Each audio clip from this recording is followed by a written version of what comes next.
الرحمن علم القرآن خلق الإنسان علمه البيان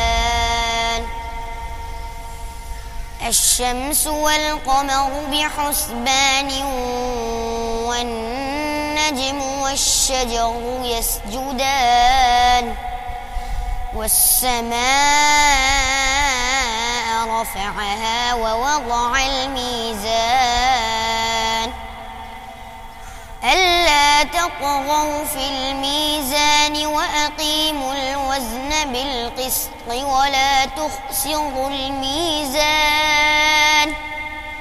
والأرض وضعها للأنام فيها فاكهة والنخل ذات الأكمام والحب ذو العصف والريحان فبأي آلاء ربكما تكذبان خلق الإنسان من صلصال كالفخار وخلق الجان من مارج من نار فبأي آلاء ربكما تكذبان رب المشرقين ورب المغربين فبأي آلاء ربكما تكذبان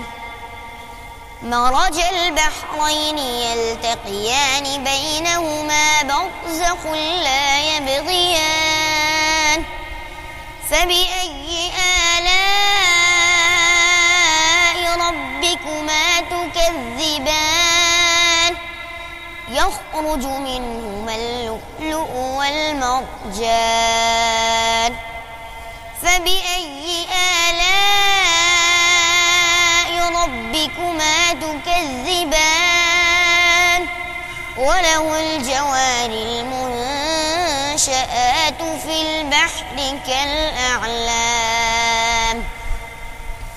فبأي آلاء ربكما تكذبان